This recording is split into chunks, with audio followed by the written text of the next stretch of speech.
Welcome to All Home Care Matters, the show where we discuss all things home care, with discussions on important age-related matters and topics. Brought to you by Enriched Life Home Care Services, the #1 rated home care provider in Michigan by Top Rated Local.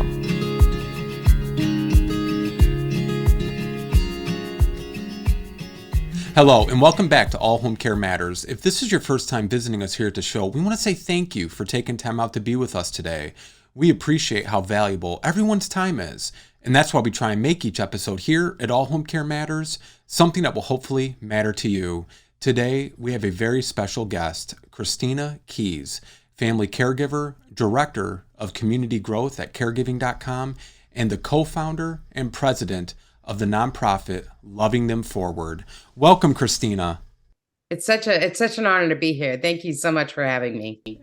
Our pleasure, and we're really looking forward to sharing your story because you have such a heart and such a passion that it really just comes across, even just in a brief conversation that we had previously, for helping family caregivers, because you have lived it and you're living it now with your ex-boyfriend. Why don't you kind of walk us through what that journey was first like when you were caregiving for your mother? Okay, sure. Well, my caregiving story is a lot like so many of the other caregivers out there. Life was good. I was very successful in my career. I had a 20-year tech career, and I did everything my parents told me to do: chase the American dream, get a job, make it into a career, put money in your 401k, buy a home. I did all of those things. And on March 16th of 2013, my mother had a life-changing stroke. She was in the ICU for 30 days, in the hospital for, probably close to 4 or 5 months. And they gave her 1% chance to live for that first 30 days. And I was thrown into the role of, I didn't know it.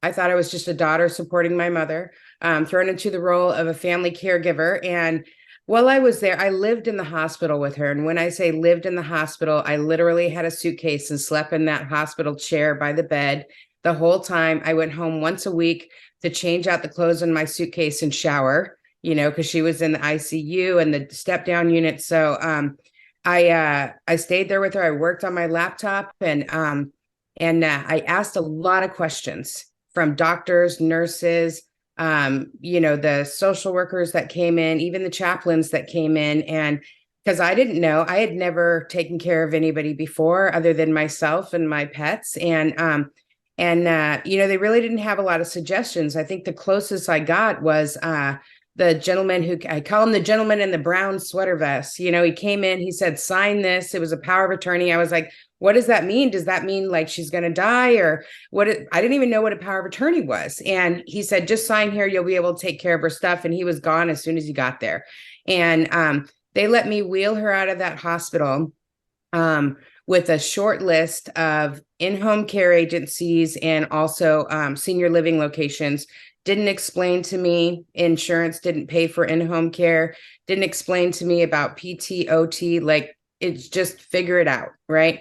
And so I left that hospital, took mom home. She went to a rehab for a short time, took her home, and our journey began. And so what happened was I was trying to work full time, and I was trying to take care of my mom. And I went through what every caregiver goes through, is that learning curve. And we're so stressed out and traumatized by the fact that, the person we love has either had a life-changing medical situation or they've just been diagnosed with something terminal, and that sort of makes it so your mind isn't really open to learning, right? I mean, you're just having a hard time with those learning curves. And we learned very quickly, again, that even though my mother had been a manufacturing engineer, she had in aerospace, she had really great insurance and a supplement.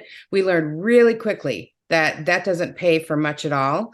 And we learned that in-home care was not paid for. We learned that Medicare only pays for one piece of medical equipment every 5 years. And when you're dealing with somebody who's paralyzed and now they need a hospital bed, a wheelchair, a walker, they need a ramp, they need all kinds of stuff, and you got to figure out how to pay for that. Well, we went through within a year and a half we went through her life savings and my life savings, just paying for in-home care and all the things that Medicare didn't pay for. It was well over $300,000 above what she was getting from retirement and the money I was making. I mean, I was making almost $100,000 back in 2013, and above that, we both had to cash out our 401ks and pay for what Medicare didn't pay for. And that journey was very tough. It was tough on my mother, who was somebody who was disabled, and she had to face the facts that her as a very independent woman, her life had changed, and now she was the matriarch of the family, and now she became somebody who needed to be taken care of. So that role reversal was tough for her. It was tough for me also, because even as a woman, I went to my mother and would ask for advice on things, and both of us were at a loss, basically. And through that journey, I finally moved her down by me, because she lived 3 hours away from me. And so I would pay for care during the week, and I would go up every Friday night and then come home every Sunday night. And through that journey, once I moved her down, there was a lot of lack of sleep. I think I was sleeping between 5 to 10 hours a week. My health changed dramatically. I gained over 100 pounds. And the doctors and nurses, I remember I tried to keep my jobs, and I was at a wonderful company that I worked at. They didn't have really anything set up in their EAP for family caregivers. They didn't realize, and I didn't realize, that 23% of the workforce are family caregivers. And that's just people caring for people other than children. And it can be up to 40% if you add in people caring for children. So they weren't prepared for that. I didn't know where to find the resources. And it was just too much to work a 9 to 5 Monday through Friday job, take care of my mother, and also go to all the hospital visits, all the doctor's visits. And so in 2017, it was February 2017, I gave my notice, and I thought I was going to take, a leave of absence. Mom was getting sort of worse and worse, and I was getting worse and worse. And I remember I went to my last doctor's appointment with my insurance, and they told me, you have maybe 6 months to live. Your body is literally shutting down. You have diabetes, you have high blood pressure, the lack of sleep, the cortisol levels, like everything that you've put on hold. And that I stopped going to doctor's visits and stuff because there were so many for mom. The same thing all caregivers do. And so, here I was having to leave my 20-year career, and that I'd worked so hard at. I was looking at possibly losing my own life. And I had to make a choice. And I had to make a choice that wasn't only going to affect me, but it was going to affect my mother. And so I had to learn how to, turn around my life. And when I did that, my mother, she was getting sicker. And at one point we thought she was going to pass. So I took some time off. I, started kind of taking care of myself. I had to learn self-care in like 2-3 minute increments and build from there. And so we started doing bucket list stuff, and then mom got sicker. She went into the hospital. Doctor said, your mom is going to pass. She probably won't make it through the night. And she said, hold my hand while I pass. And I said, okay. And we both fell asleep, and she woke up and said, I'm not done yet. Wow. And so me taking a leave of absence became, oh no, what do I do now? And what I did then was I took a part-time job. Literally, I went from making, close to $100,000 a year to $15 an hour part-time. And my job was in the senior and care industry, was to find referral partners. I was a marketing and sales manager for a franchise. And I did that, and I found all of these resources in the same town I almost died in, and I was like, I had no idea these resources were here. So I was, yes, wearing my work hat, but I was also wearing my caregiver hat. And I found all of these great resources, and I said, I was bringing in people to do classes for free for family caregivers. I started posting more on social media about the different resources that were out there. And I got all of these people and I thought, I have all of these great resources, all these great businesses and nonprofits and people who support seniors, vets, people with disabilities and family caregivers. Why don't we do a resource fair? I asked if there was a resource fair in town, and they said there used to be. And I said, well, there is now, but it's not just a senior fair, it's a family caregiver fair. And so we started that. We ran it a couple years in a row, and then we also were doing 4 to 6 classes a month in the community supporting caregivers. And we decided at that point, hey, maybe we should start a nonprofit, and some of the things that I went through financially, because I think being a family caregiver affects you like, physically, emotionally, mentally, spiritually, and financially. There's not an area it doesn't touch. Yeah. Yeah. And we talked about how it affected me physically. We talked about how it affected me financially a little bit. And we talked, mentally, there was a lot of anxiety. There was a lot of feeling like I'm not doing this good enough. Why can't I make my mom better? Why am I failing at this? Spiritually too, it's hard to keep your faith when like every day you can't even catch a break and there's another emergency, or you're coming down for an emergency, or you're preparing for an emergency. And, I had to do things to supplement my income. Like at one point I worked 5 part-time jobs and contract jobs, and I had to give blood, to, give plasma to supplement my income. I had to sell all the things I had acquired. And, it was really tough. I remember it was very interesting having to do things like, when you're middle class or upper middle class for a very long time, and then you have to do things like go to the food bank, and because you have to make a choice. Do I pay for mom's care or do I pay for food? And it was definitely those type of experiences were very humbling, and going without insurance because I didn't know I could get insurance because I was working part-time jobs. I mean, there was so much that went into it. And we decided to start a nonprofit because we knew there were a lot of family caregivers that were going through the same thing I was. And in Clark County, Washington alone, there's over 500,000 residents.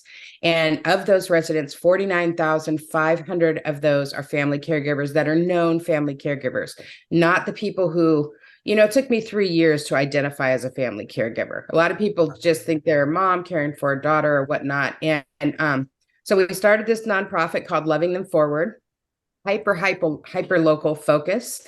We rounded up all of these different resources. And, the difference between what we were doing and what everybody else was doing was it didn't matter what your advertising budget was. If you could, be a part of this collective we had, it matters, how you cared for the families in Clark County, how you cared for the family caregivers. And it was really, really successful, and not because of me and not because, the nonprofit, but because the need was so great. And it grew to well over 100 businesses and resources being a collective to work together to share each other's information. And we did great events like Caring for the Caregiver and Caregiver Christmas, where we gave out like 1,500 gift bags to caregivers. And, I started working nationally also to kind of advocate for family caregivers. And caregiving.com approached me and said, hey, would you like to do what you've done with Loving Them Forward, but all across the US? But, and I'll talk about that in a bit, but I'll tell you the difference with my mom, caring for my mom. When I was told I had 6 months to live and my body was hurting and it was so weighed down with like emotional trauma and sadness and grief and defeat, it was the care that I gave my mom. I gave her the best that I could, and she was my world, and everything was about her. Every minute I was thinking about her. My life came second, everything came second. But when I started practicing those little 5 minutes of self-care here and there, they turned into 10 minutes and 15 minutes and an hour. And really the only thing I sacrificed, I didn't have to like sacrifice mom's care. I sacrificed the time that I was obsessing in my head about how hard it was, right? I traded that in for more productive time. And so my care for my mom, because I was able to go over and be with her, and I was having a little bit more peace, a little bit more joy, and being a little bit more centered. So my care for her and our relationship, really got even better. So that's the story of the care with my mom. My mother, I cared for her for almost 10 years. And, we had a lot of end of life talks. We had a lot of, we did a lot of preparation. Unfortunately, her stroke had been so bad that we couldn't get life insurance in the state of Washington. So financially, we weren't as prepared, but everything else we were prepared. And, there have been so many times she had almost died. And what happened was when it really came time, she had been fighting hospice, and it was Thanksgiving, and she was getting sicker and sicker. Her body was giving up more and more. And I said, Mom, we have to consider hospice. And she said, no. I said, well, let's go to the hospital and give it one more try. And we went to the hospital. And, the doctor, we were really lucky. The doctor there was really good at communication. I knew and she knew what she told me, which was my mother was actively dying. So she left that hospital on hospice. That was Thanksgiving. We celebrated Thanksgiving with a takeout meal from Sherry's in the hospital together. And she came home, went on hospice, and she passed away on December 28th of 2022. And, I got to tell you, the journey after the care journey ends can be just as confusing and just as difficult. And although, I have a lot of industry knowledge, still was not prepared. I had multiple, end of life conversations. We hired the end of life doula. We did all the right things. It's still the same as being thrown into being a caregiver, because you're not just experiencing grief. So. Right. Yeah. And, I was talking to somebody earlier today, Christina, and they said so many caregivers, once that journey's over, they have so self-identified as being a caregiver for that person.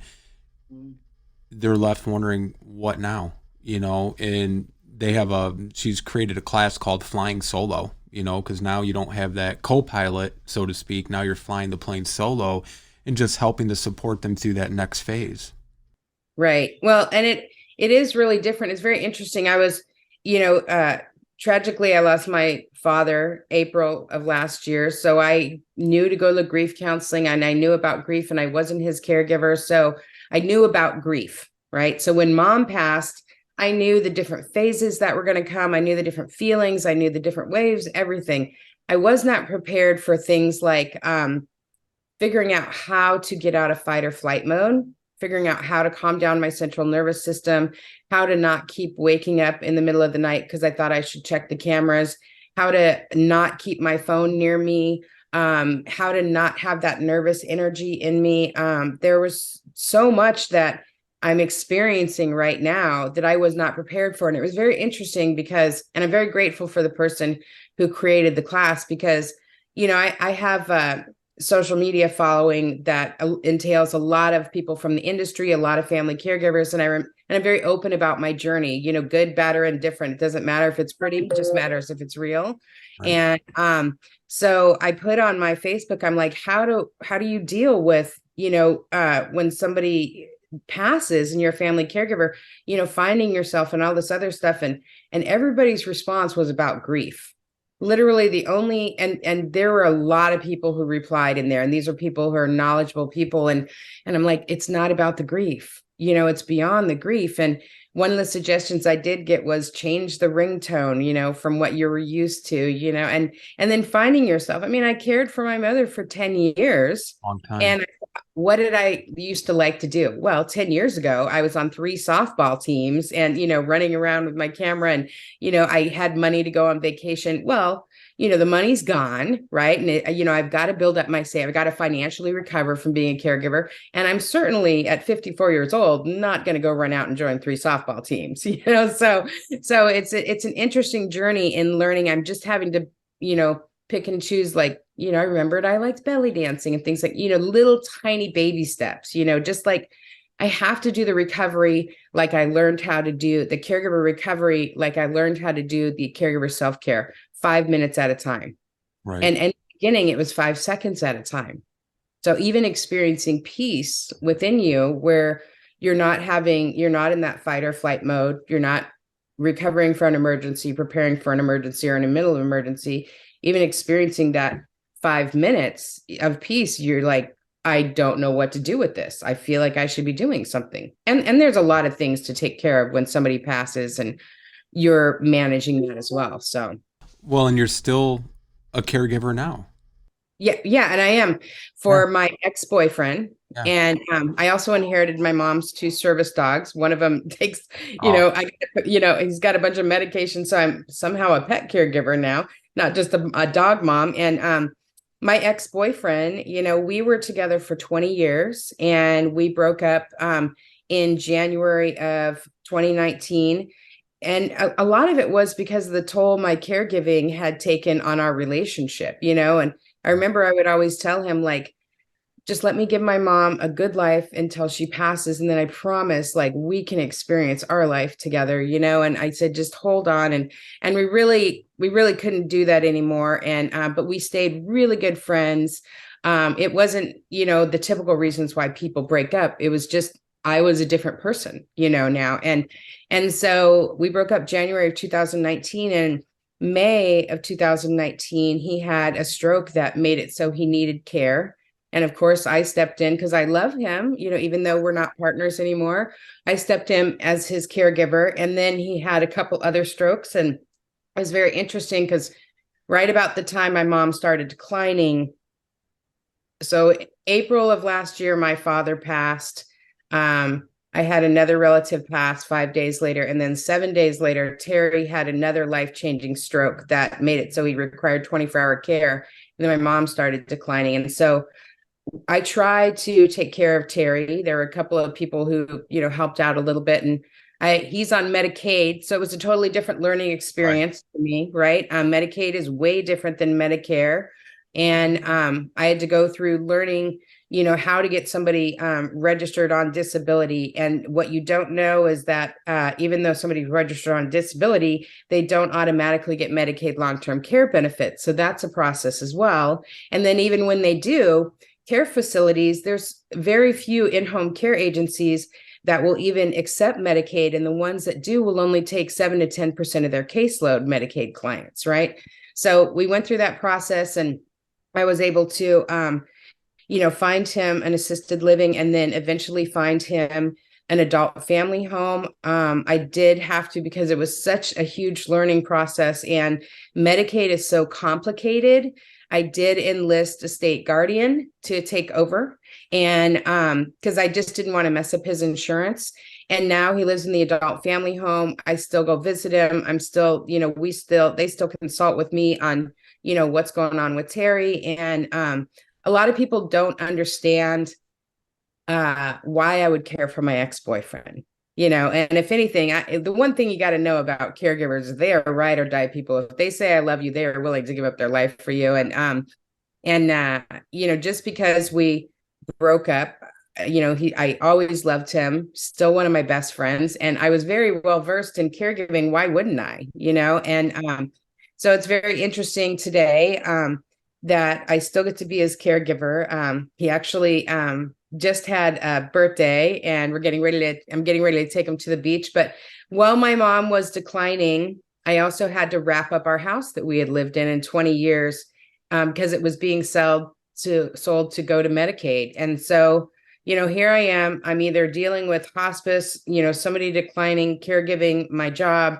I'm going over there. He's in a facility, and I'm packing up our house, and getting it ready and consulting with the real estate agents. And, the house sold. And, I'm trying to deal with all this while my mother's on hospice. It all ramped up to where it could be listed by the time she went on hospice. And I'm selling a house, and have my mother dying, and I'm, and it was a pretty crazy time. And the house sold shortly after my mom passed, right as I was, planning the funeral for my mother. So, but again, my story, there are a lot of caregivers who care for multiple people, and there are a lot of caregivers who just figure it out, and, trying to learn how to do work and everything in between that as well, and set boundaries with myself. So, yeah, it's been a journey, but I am grateful that I still get to have Terry in my life.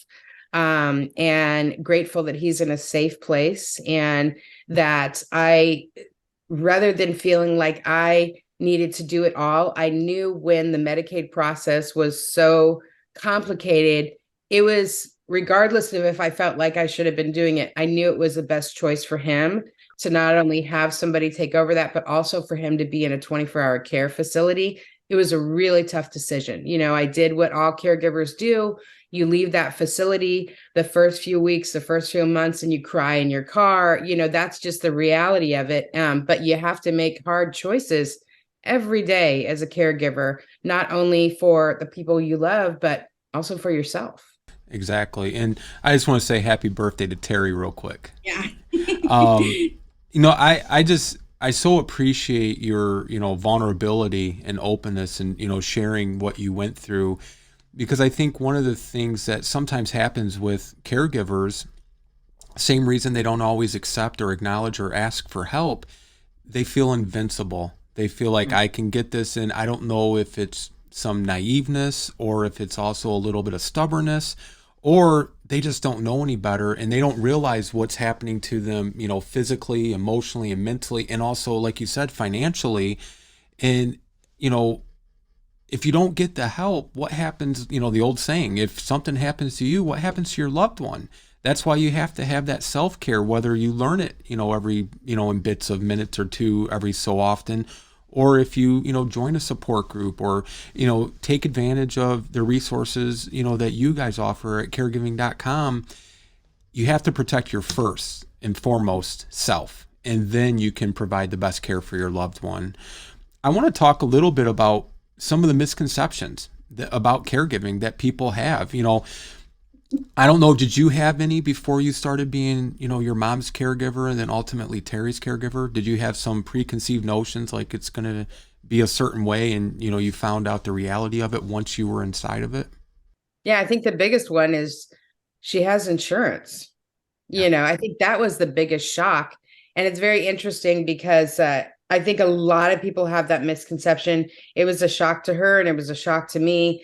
I know that I've had financial planners reach out to me or different people like that who, wanted me to work with them. And I would say I'm a caregiver and all my money goes to paying for my mom. Cause, I was paying between $1,500 and $3,000 a month for her care, even when I was giving blood to do it. Right. And they always say the same thing that I thought, doesn't she have insurance? Right. And so that's one of the common misconceptions. And even when hospice happened, like I've got a lot of industry knowledge and I thought hospice, I was like, this is great. We're going to be able to have nurses come in and do all of this stuff. And I thought like that was going to supplement some of the caregiving hours because mom went from just, 4 or 5 hours a day to 24-hour care she needed. And they don't come in and do care.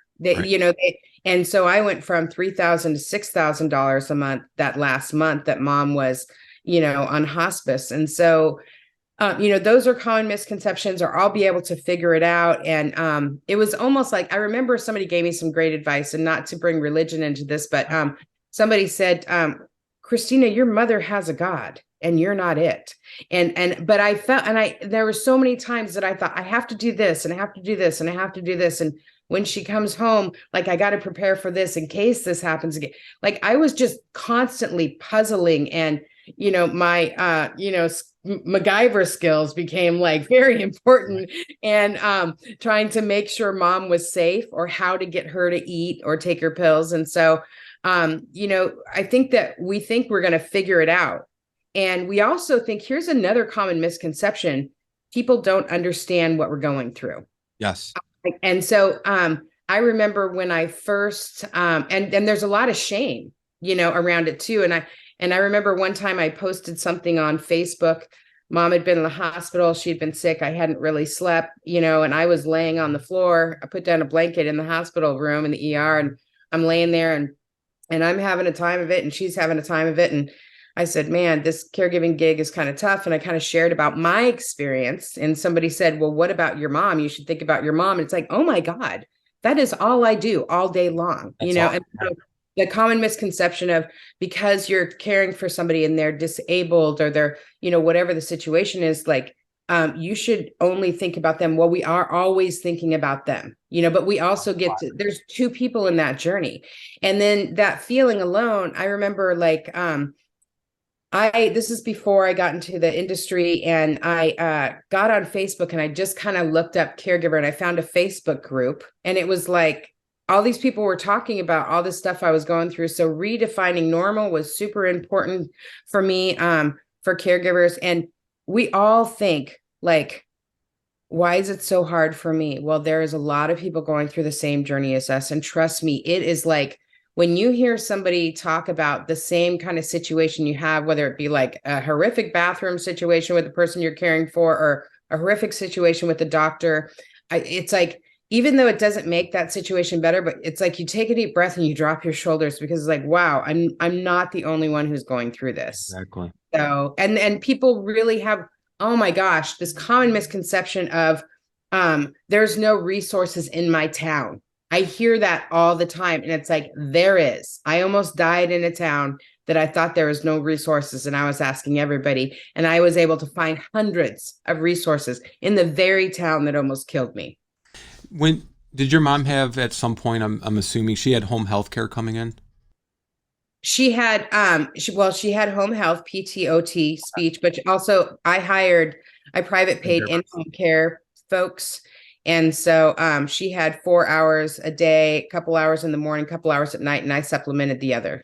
Did the reason I was asking about home health care, because it seems like at least once or twice a month, we'll talk to a discharge planner at a hospital, a social worker, or an RN, whatever they may be, and they have no idea about home care. They only know home health care. Do you find that?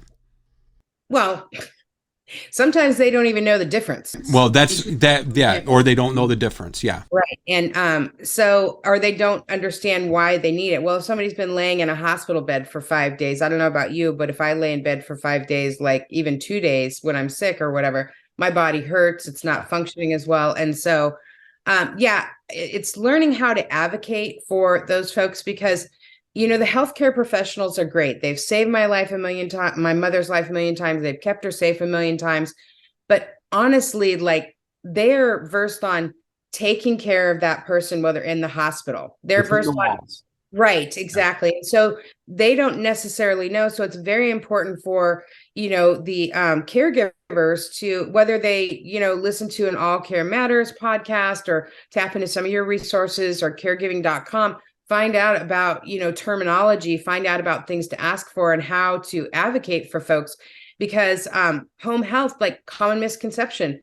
I remember they'd say, well, your mom needs speech therapy. It's like, oh, she can talk just fine. I taught her how to talk, no, but what about her swallowing? Because she keeps choking, so we don't, in certain things like, PT and OT, PT is pretty much everything below the waist. OT is everything above the waist. And if you're looking at, your activities of daily living, which is ADLs in the industry, you need to know which of those to bring in. And also what people don't know when they're working with discharge planners is there's a choice of home health and care agencies. And so, and some are better than others, right? And some offer more than others. So, it's about educating the caregivers, because they need to be advocating with the hospital staff when they don't know. And it's not the hospital staff fault. They know what they know, right, but we need to be empowered and have the ways to find out the things we know. And again, whether they're going to you guys or caregiving.com, or doesn't matter if they're falling to the left or to the right, there are so many resources out there. And that is, I'll just go back, a common misconception. I work with a lot of caregivers across the US. I mean, I have over 100 champions that I employ, work with all across the US. And they always say to me, like, I really didn't find out about resources until I got into the industry. And so what that tells me is there's a lot of businesses that are doing really great marketing to their business partners, but they really haven't learned how to reach out to the family caregiver yet. And that, and that's one of the reasons why, with caregiving.com, I created the Champions program. So, well, I want you to talk about that, because there's a Christina out there right now who may be at the end of their caregiving journey or in the middle of it, and they want to give back and they want to help other caregivers. And you created this wonderful program, the Caregiver Champions. Talk about that, and and we'll have the links up on the screen, Christina, to caregiving.com and all of your connections. But walk us through what that program looks like and how people can apply and who it's really for. Okay. So the caregiving.com champions, we looked at the fact that I was a broken caregiver who had just been told I had 6 months to live, and I was caring for my mom and my ex-boyfriend. And, I was able to, because I was so desperate for knowledge, desperate for connection, and I really wanted all those things, I was able to be a very big part of creating Loving Them Forward, right? Just based on my passion for, not only do I want to help other caregivers, but I also want to help the person I'm caring for and me, right? And so I realized that, again, the common misconception is there's no resources in my town. And so we needed to help let people know in their town that there are resources. Here's what's happening. There's amazing resources, but they might be a nonprofit who doesn't have, $100,000 a year advertising budget. They might be, one placement franchisee that has the heart of gold, has always taken care of the clients and has great testimonials. But again, they don't have that huge advertising budget. And so caregiving.com, they have been so great in allowing us to create this caregiving.com champions program. And what we do is we hire people who are current family caregivers or former family caregivers, and they understand, because a lot of these folks who do sell advertising and resources, listings and stuff, they'll hire business development managers. I've had many business development managers from some very large companies call me and ask, how do you find your resources? Because they're just going to the area aging website and they're turning it into their boss and they're getting paid, right? So it takes a caregiver to know what a resource is. And again, a resource is something that's going to help either the caregiver or the person they're caring for financially, mentally, emotionally, spiritually, and physically. You look at a resource like, I don't know, mobile dog grooming, and you think, how is that a resource for a caregiver? Well, I can tell you, when we went from me trying to take my mom's service dogs to the groomer to bringing in a mobile dog groomer, man, both of her and I were both more at peace, more, at ease mentally and emotionally. It was less stress and physical demand on my body, and financially, it even helped us, even though it was a little more expensive for the mobile dog groomer, it was less than having to pay for the care person there. Anyways, so the caregivers that we hire, a lot of them are just doing the family caregiving right now. There are people who are own businesses in the industry, but they've been through the care journey, a lot of care coaches, a lot of people who run support groups, things like that. So we hire them all across the US. Currently, I'm at 100 right now, and I'm in the process. By the end of April, I will have hired 100 more. Wow. Our goal is to have at least 200, if not 300 across the US. We're getting ready to do a National Family Caregiver Summit in November, which is Family Caregiver Month. And what these people are doing is they are the eyes and ears in that town, because we're launching 150 cities in November, which means we will have gathered a minimum of, 100 resources in that town, taking a look at that town and find, what type of things are in that town, what type of things are needed in that town, who are the go-to folks. And I can't be in 150 cities at once. So we hire the champions to be the eyes and ears of the town. And they know what family caregivers need, and it's not, again, it's not some BDM who's just trying to make a commission check.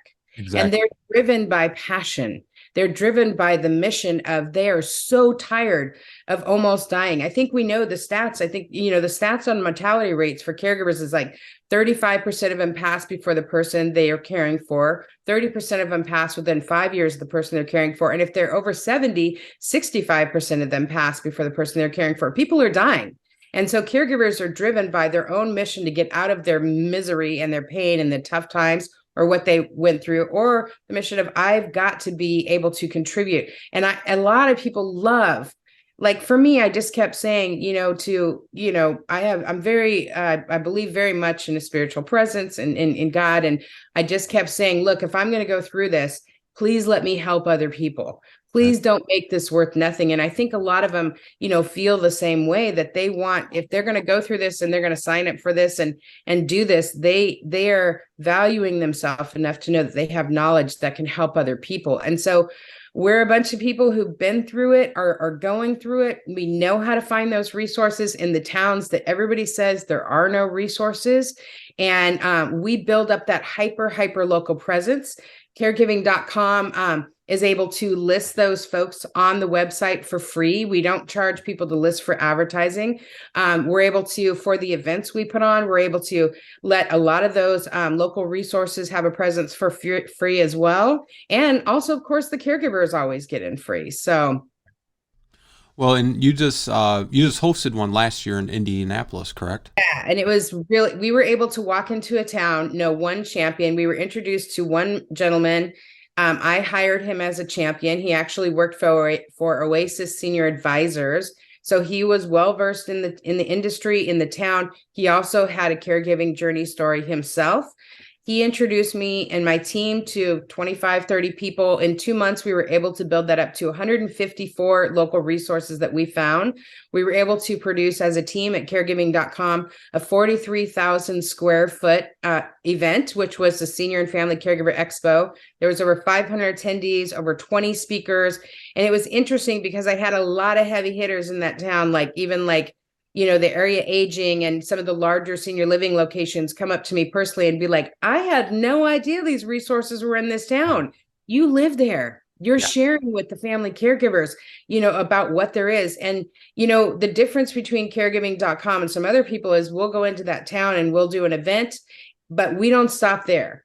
And a lot of people, after the event's done, they clear out, everybody goes home, recovers, and that's it. No, we started a social media group for just that town. We also started a networking group. It was very interesting because the very first meeting we had, the networking group, was very small. There was about 22 people there, but it was the first one. And the resource we had to come share was a resource they were a nonprofit, been around for 15 years. So they were solid. They built ramps for free for people with mobility issues. And you would think that would be a good resource for a lot of those heavy hitters in town to know about. Out of the 22 people, only 2 of those people knew about that resource. And one of them was the person, Darren from Oasis, our champion. And it's because they don't have a big advertising budget, and they're run by volunteers, and the volunteers aren't always signing up to go to the networking meetings. They're not being paid to go to the networking meetings. So this is what we do. We find all those, we bring them together, and everybody in these towns, they work in little silos, like 30, 40 great people here. And we say, let's do it together. And we get that champion to be the center of it all. And plus, I have been on the team of people who have fought for change in the political space for family caregivers. It is a long and drawn out process. Right. And so we said, it was just a fine, I'll do it myself moment. And we're working together to just make changes that are positive for family caregivers. And I feel like the champions, they're part of something big, and they know that, and they're grateful to be able to do it. So, and it works flexible hours for them. Some of them are contract jobs. Some of them are just kind of like introducing us to some city. There's different things for champions that have different skill sets. So we're excited. We recreated the program and expanded it in 2023. And there's lots more opportunities for champions. But the biggest thing is you have to have been a family caregiver or are a family caregiver right now. And it's really easy we're hiring like crazy. Like I said, I've got to hire another 100 before the end of April. They just go to caregiving.com. They look for the champions on the left-hand side, and they'll be able to learn more and apply there. And we'll have the link up on the screen as you're saying it for you. Couple other things, and I just want to thank you again. You had shared with me before the interview started, this is your first press or media interview since your mom's passing. And I just want to say thank you. That really means a lot to us. And we're going to do everything we can to help share your message and loving them forward, as well as the caregiving.com champions program, because this is something so desperately needed. As you were talking, I'm envisioning in my head some of the community outreach that we do. And we just launched, since COVID, our first, we picked back up our dementia seminars. And these are, there's 60 different topics to pick from. We usually do a 1-year course, and it's once a month. There's no charge. We don't make any money off this. This is just a free service. And you probably won't be surprised, but it just speaks to the volumes of people that need this information, whether it's dementia or whatever the case may be. We'll get 100 to 200 people every Saturday, Christina, and they're so thankful to have a resource where they can come ask questions, learn about things. And then we just launched, again, since COVID, we just launched in January our care ministry class we do at our church that we attend on Wednesday nights. And there's people don't go to the church. Have some of them said, I haven't even been in their church since I was a child, but they're like, I don't know where else to go to, Right. and, it's just doing what we can to just help these families because, through your journey, I had a journey. It's lonely at times because you feel like no one else knows what you're going through and you don't know where to turn or who to call, and it gets challenging, and we just want to let them know they're not alone and that there are resources out there to help support them. Right. I love what you guys are doing. I'm so excited to be able to, obviously we're going to have a champion in your town that's going to be working with you guys as well and really sharing about what's right in your backyard there. So very excited about the work you're doing. It's so important that people are stepping up and doing those things. And I know you have your own care journey story, and I know that's what drives you. And so thank you for No, your passion for that. absolutely. And, I just kind of look at it like, I know what it's like to have gone through it.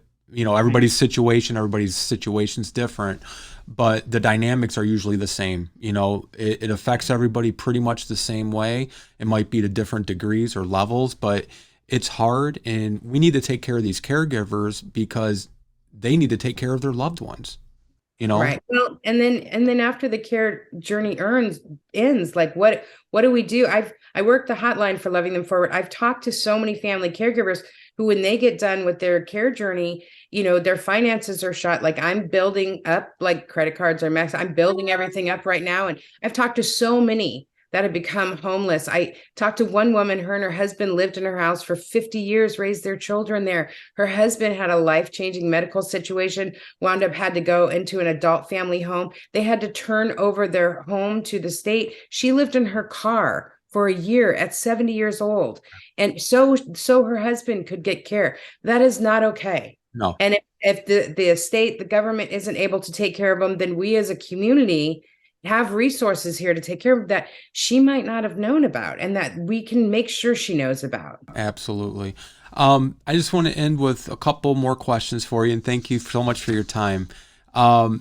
What was it like? What did you learn from being a part of the Love of Care video? And for our viewers and listeners who aren't familiar, we'll have a link to it. But I believe, was it PBS or what? No, Scripps Media. Scripps Media, Matt Pearl. He wanted to do a documentary in day in the life of family caregivers. He chose 5 family caregivers, 5 families. And I'll tell you what, he came in the morning. I think he got to my house at like 5 or 6 in the morning. He left at like 8 o'clock at night. We spent a whole day, and he was very adamant about, just do what you do as a caregiver. And we got to the end of the day, and he said, well, what do you think? How do you feel? And I said, wow, I didn't realize how, I don't even know how I function doing this, and I don't think us caregivers are just on autopilot. So we don't even realize, but what I can tell you about the Love of Care, my God, it was my story with my mom and Terry. It was Aisha Atkins, who's amazing, taking care. She's a young girl, taking care of her 2 parents, another wife taking care of her husband. And it was a young couple. And I just want to specify that wife taking care of her husband. I didn't mean to cut you off. Just so viewers and listeners, if they haven't seen it yet, go watch it, because I think a lot of times, Christina, people, when you say caregiving, they automatically think you must be taking care of an elderly parent or an elderly. Yes. This was the full spectrum. Right. Yes. And then also, couple taking care of a child. And so it's not always that, we never know when caregiving is going to happen. But Matt, with Scripps, he definitely captured what it's really like for the caregivers, not even just what it's like on a daily basis, like the physical demands, but also kind of what we go through.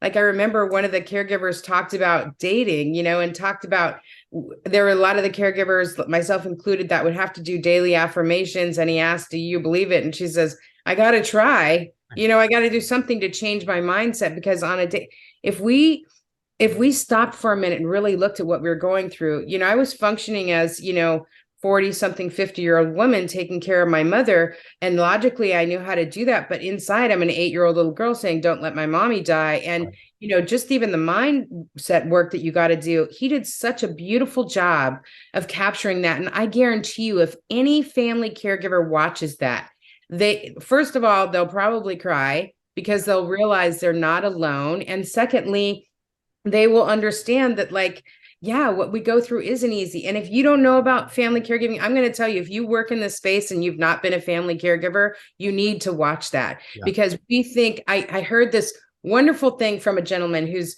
I'm not going to mention his name, but he's very well known in the industry. And he said to me, Christina, for years, I was known as a leader in the industry and touted myself as a leader in the industry. I spoke everywhere. Everybody hired me to speak. And what happened was I thought I knew everything and I thought I had all this infinite wisdom. And then my parents got sick and I became a caregiver. And he said, Christina, I'm going to tell you something. I didn't know crap.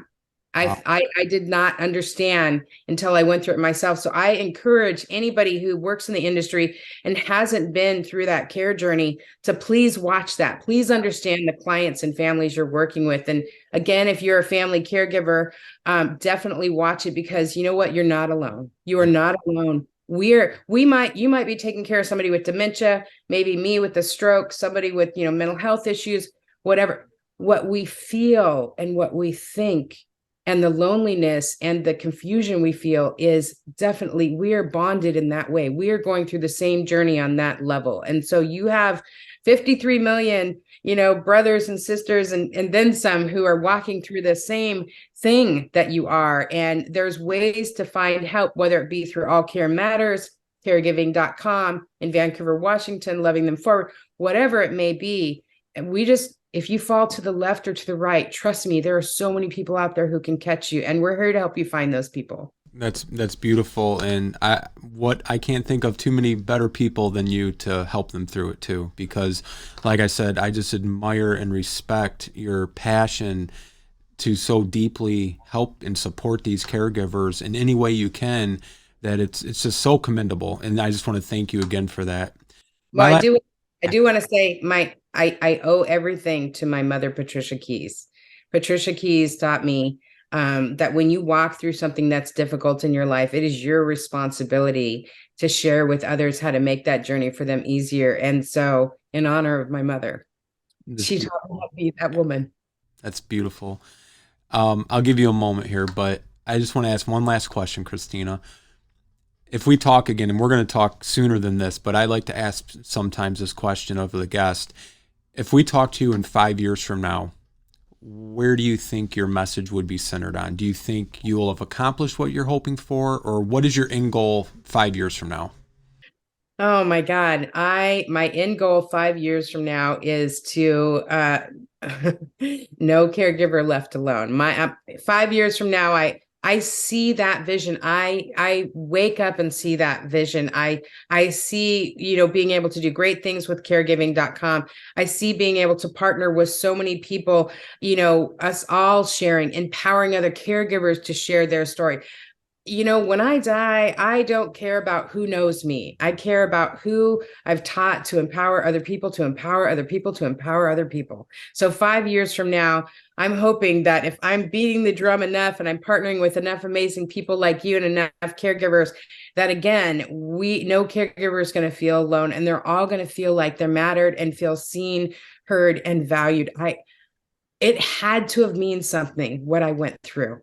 And this is a way to say, like, I get it. And thank you for that journey, to God, the universe, or whoever. Thank you for that journey, because I get to be of service. So I'm very, very grateful. And I know that big things are coming, not only for me and caregiving.com, but also for caregivers in general, because we're all working collectively together to make that change in their life. Well, I think you will accomplish that. And I wouldn't be surprised if it's a lot sooner than 5 years. So good luck, and we're there to help support you every step of the way in any way that we can. And I just want to say thank you again for sharing your story, for sharing the remarkable work that Loving Them Forward is doing, that caregiving.com is doing with the Champions program. And we look forward to talking to you again in the future, Christina. Thank you so much. It was such an honor to be with you today. I'm glad that you're my first appearance. So we're very honored that you are as well. And, thank you again, and we'll talk soon. Thank you so much. Bye-bye. Thank you so much for joining us today here at All Home Care Matters. All Home Care Matters is here to help families as they navigate these long-term care issues. We invite you to visit us at allhomecarematters.com, where there's a private, secure, fillable form where you can give us feedback, show ideas, or if you have questions. Every form is read and responded to. And remember, you can listen to the show on any of your favorite podcast streaming platforms or watch the show on our official YouTube channel. Just make sure to hit that subscribe button so that you never miss an episode. We'd also like to extend our gratitude and appreciation to Christina Keys for joining us today here at All Home Care Matters. Thank you so much, and we look forward to seeing you next time. Thank you for joining us today. We look forward to you joining us again on another episode of All Home Care Matters.